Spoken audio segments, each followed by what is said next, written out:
Hey everyone, it's Dr. Nicole here. So I am doing our next live Q&A for our video series. So today we're going to be talking about the video that we did on mold toxicity. So for those of you who maybe have not seen the video, please feel free to continue to listen and post any comments or post any questions that you have in the comment area. I'm happy to answer them on the spot. I do have quite a few questions that were already submitted that I'm going to run through. But also for those of you who have not seen the video, please check out the comments area because we will have the link to the video. So again, feel free to continue to listen and then maybe watch the video later, which will expand a little bit more upon what we're talking about tonight from the Q&A standpoint. So just to recap quickly about the video that we did is we did a video on mold toxicity, and I think that this was really important to bring to people's attention, primarily because it's not always on our radar and it's not something that we will typically relate back to some of the symptoms that we're dealing with on a day-to-day basis. And for those of you not familiar, some of the major symptoms that we are seeing when someone comes in with mold toxicity is almost symptoms that sometimes can manifest as fibromyalgia or even manifest as rheumatoid arthritis. It's very typical to have a lot of inflammation in the joints, especially the hands and feet. And we usually will see a lot of water retention with women. But on top of that, we're typically seeing hormonal imbalances. We're also looking at different types of food allergies, environmental allergies, and even respiratory issues. I'm being very distracted by my dog who's tearing something apart behind me. So sorry if I'm not paying attention. So again, the video that we did is going to go a lot more in depth about some of those symptoms, but also just even where are we getting exposed to these molds. And I know that that was one of the big, there he is, you can see him. That was one of the big questions that was submitted was, where are we getting exposed to these molds? And I think that this is really important to address because the molds are not necessarily just coming from which could be a water damaged house. We reside here in Belmar, and we have a lot of people that were affected by different types of hurricanes, including Hurricane Sandy. And sometimes, with the remediation that was done, if, the ducts were not addressed or other parts of the home were not addressed, sometimes there is kind of a ticking time bomb that's happening when it comes to the mold. So definitely if you are located near the water or you live in a place that it generally rains a lot, Seattle, Portland, places like that, you always have to take into consideration that there might be an issue with mold in your home, especially if you are dealing with respiratory symptoms, inflammatory symptoms, or just mystery symptoms, I should say. If you've been to doctors, you're not necessarily getting answers, and you're not understanding that why no matter what you do, you're not getting better. And that's actually kind of why I got into understanding mold toxicity, is because in the past few years, I worked with some clients that they had a lot of things coming up in their lab analysis, but no matter what we did, they weren't improving. And what it turned out is that they were just immersed in a toxic environment, and that was a huge limiting factor for them getting better. So they were making the effort, but they were getting pushed back because their environment remained unchanged. So that was definitely something that was very eye-opening, and what led me down the path of understanding, mold toxicity and how it can play a very significant role in our health. So outside of these environmental molds that can be, hiding out behind walls and hiding out in basements and in our ventilation systems, is we also have a huge issue with mold with food. And I think that this is a really important factor because most of us have had some exposure at some point, and partly it's because of the amount of mold that's in foods, and usually the foods that we really enjoy, considering wheat. So gluten, wheat, whatever you prefer to call it, that is going to be a very high mold food, in addition to grains in general. So everything from rice to quinoas, and these foods that are technically stapled as healthy, these are high mold foods. And also peanuts and peanut butter. There's so many kids nowadays and people in general that are dealing with these peanut allergies and even dealing with fruit allergies. And a lot of people come to me and they say, I have an issue with fruits with skins, apricots, plums, apples. And, I find that if I have cooked apples or like apple pie, I'm fine. But if I have a raw apple, I'm not fine. And what the common denominator is there is that fruits tend to have mold on the outer skins. So if you're eating that fruit unpeeled, you actually are not necessarily having a reaction to the fruit. You could be having a reaction to the mold that is on the fruit. And this is very common if you've developed a mold allergy because you've been exposed to toxic mold in the past.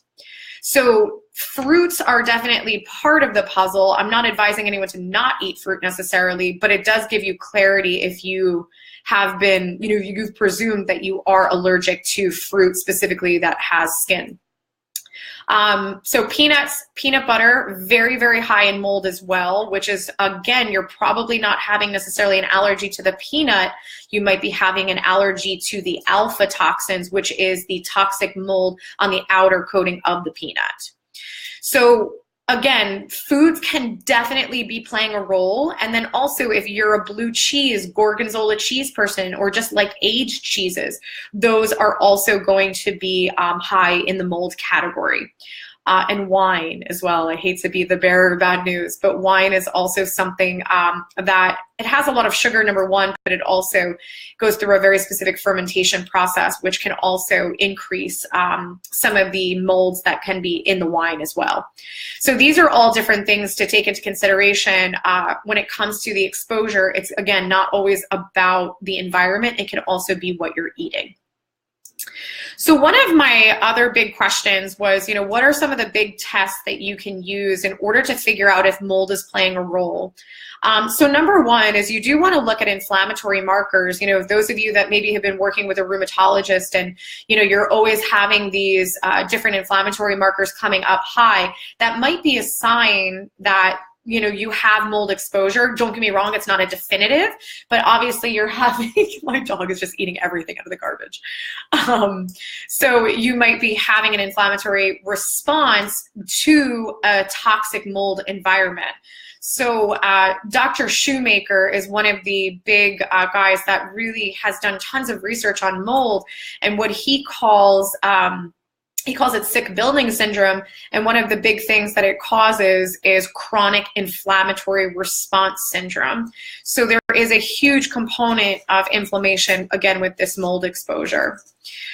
So some of the other major tests that you can run is you can run something called it's a lab called Real-Time Labs, and it is a urine mycotoxin test. And the important thing to understand about this is not all molds are bad. So when you run the mycotoxin test, these are the toxins given off by strictly toxic mold. So this is really, really important because this is going to evaluate your body not just for molds that might not be causing any problems, but specifically for molds that are toxic. Give me a second. Hi, are you having a great time eating everything? Just destroying everything out of the garbage. Okay, so back to the talk. So with that being said, that is one of the major tests that we do use. And then the other test that we use is actually a type of muscle testing called autonomic response testing, which was created by Dr. Klinghardt, which will give us a bird's eye view to understand if there is mold, but also what tissues is it residing in. And then we'll usually back it up with using the urinary test in order to know, what's actually hanging out in the bloodstream as well as affecting the kidneys because it is a urinary test. And then there is a blood marker that can be used, and this is commonly used in the Shoemaker protocol, which again, Dr. Shoemaker is kind of the pioneer when it comes to mold, is a marker called the trans growth factor beta 1. You can definitely request this to be ran by your primary care physician. They might not know what it is, but it's worth it to ask to say, I would really like to see if this marker is extremely elevated to see, if I'm potentially being exposed to mold as well.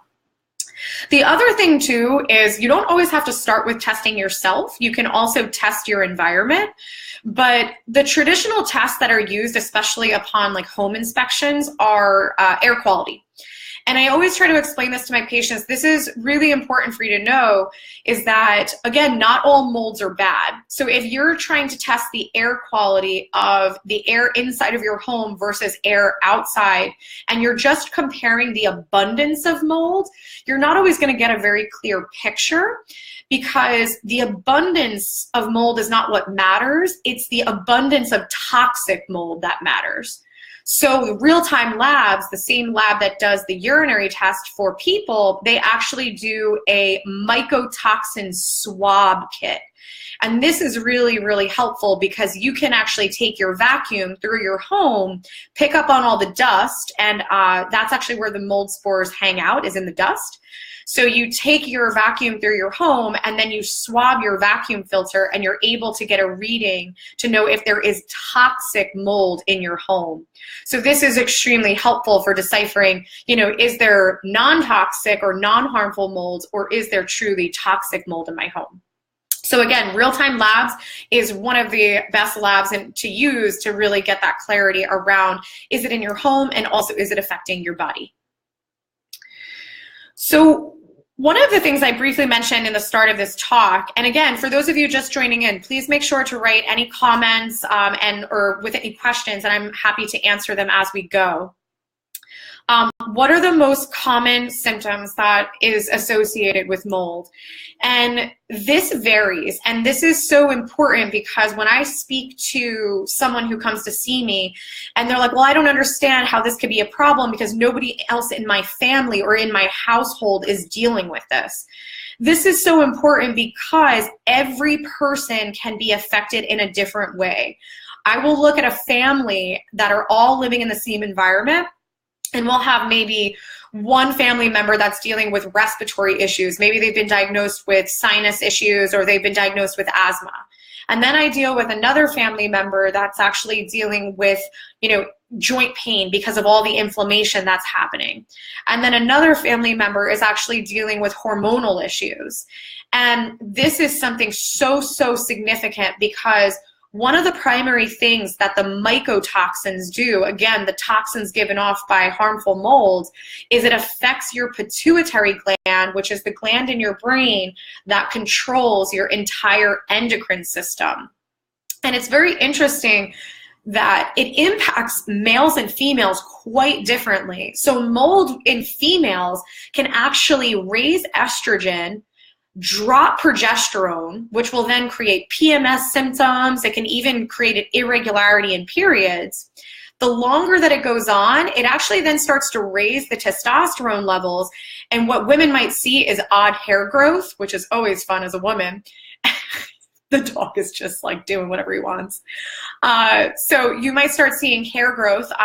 Could be on the face. It could even honestly be on the nipple area as well.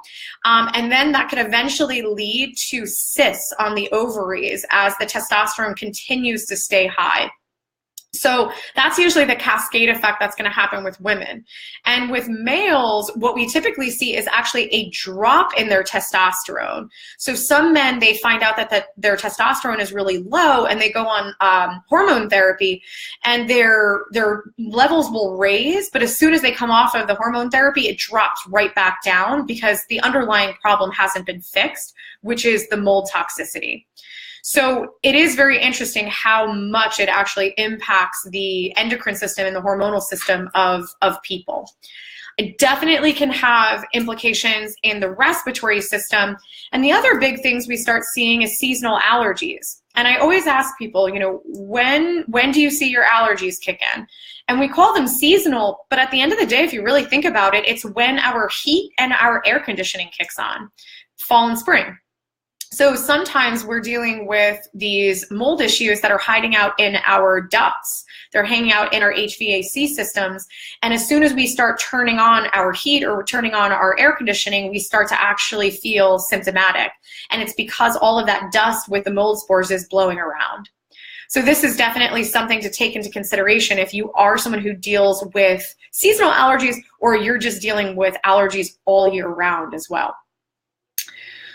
So another question that I have is, are there vitamin deficiencies that come with mold toxicity?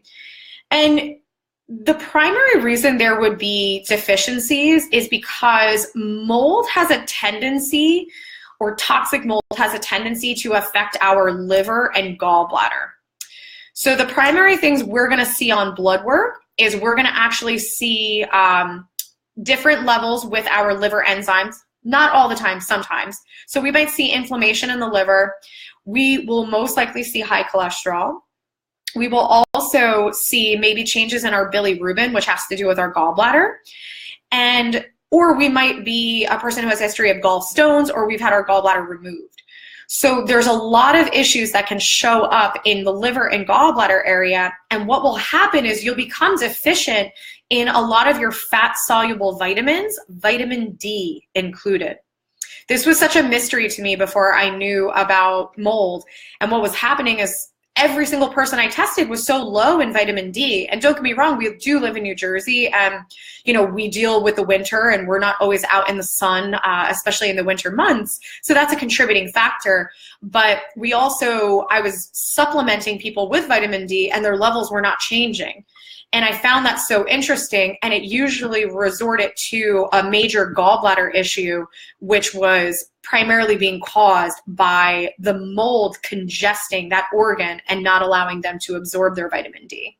So definitely, if you're that person who's been vitamin D deficient and despite your efforts, you're not getting those levels up, you might want to see if your gallbladder is congested because of either a current or a past history of mold exposure.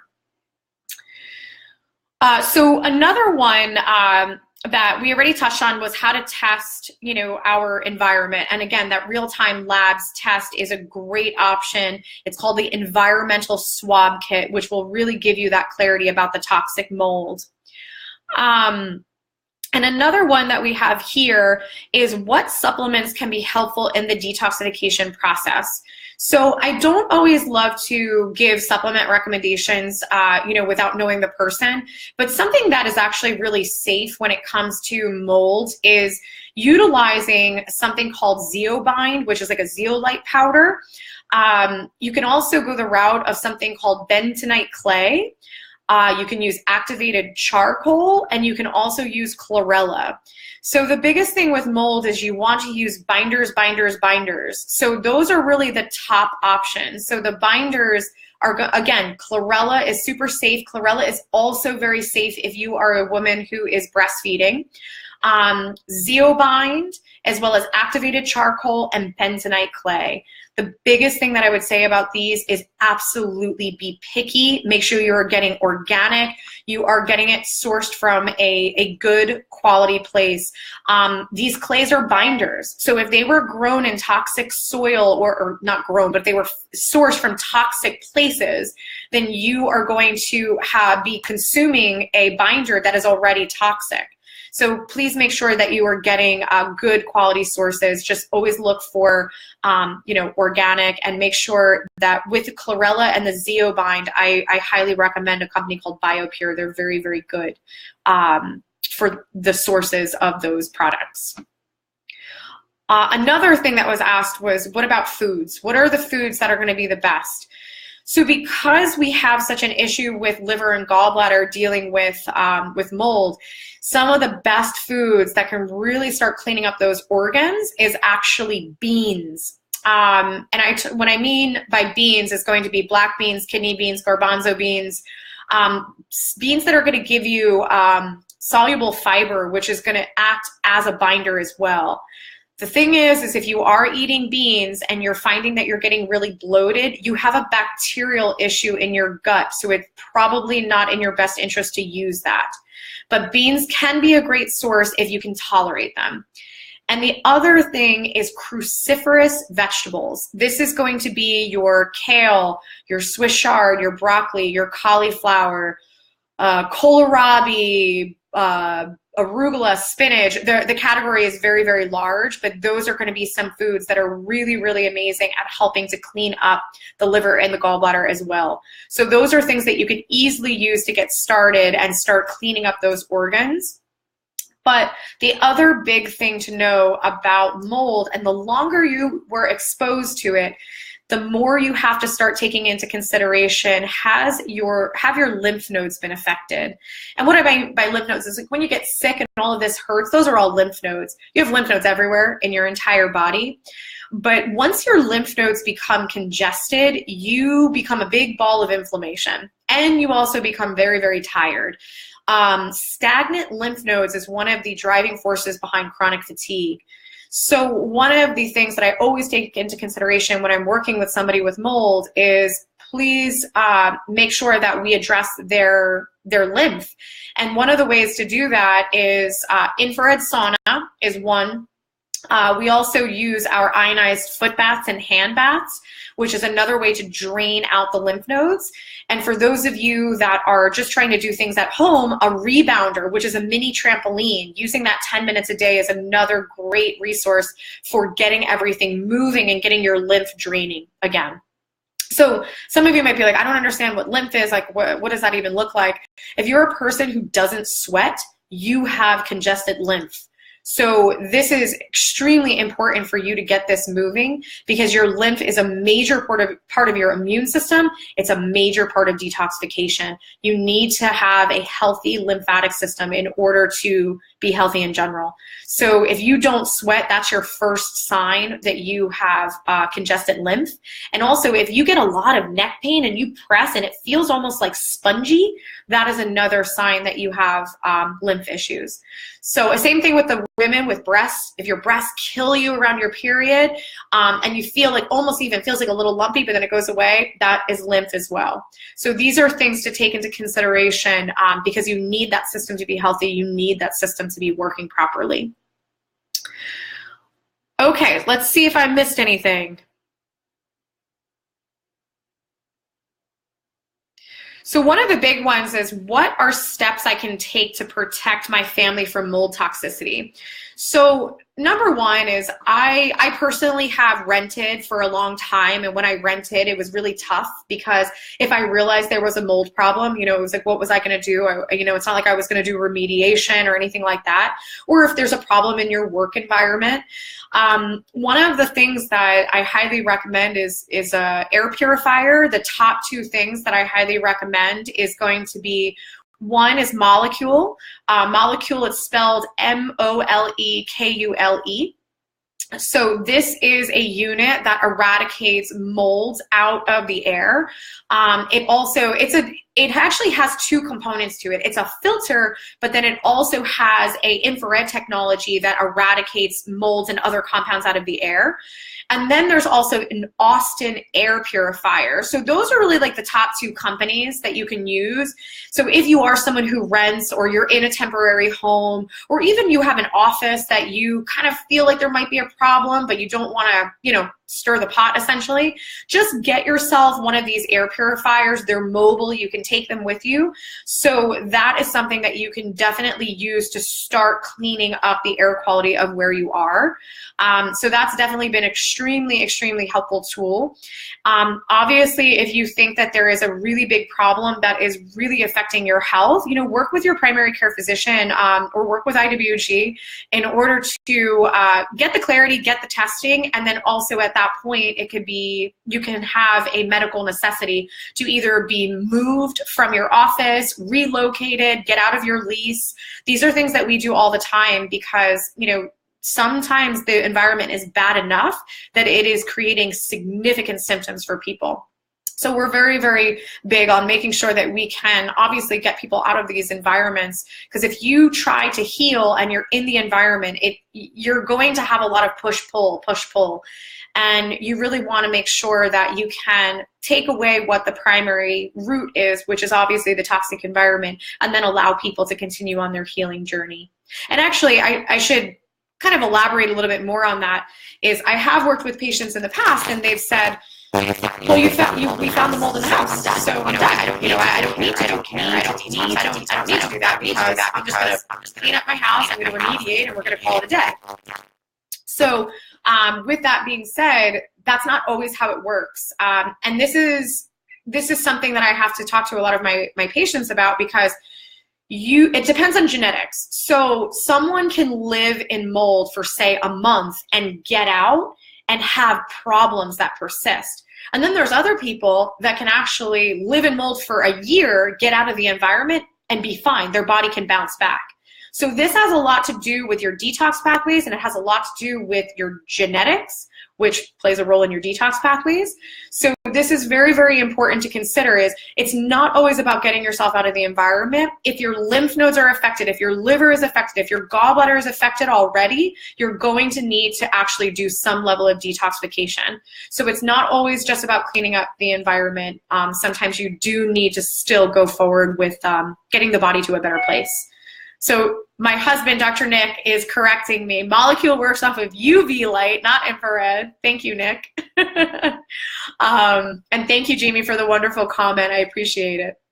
So I hope this was super helpful for all of you. For those of you that are totally freaked out, because I have a tendency to do that to people, is please watch the video. Don't be scared, about mold. It's something that can be resolved. It's something that you can get out of your body. And trust me, if you do figure out that is the source to your inflammation, your hormonal problems, your sinuses, and you get that resolved and you get your body worked on, you will feel a world of difference. So, so definitely there are tools out there. IWG is one of your tools. For those of you that are looking for more, definitely feel free to call our office, jump on a 15-minute strategy call with our client services, and they will be happy to advise and answer any of your questions. But again, we have the link that is in the comments. Please check out the video for those of you who haven't seen it yet. So I will see you next week at 6:30, and we will be talking about viruses. I will talk to you soon.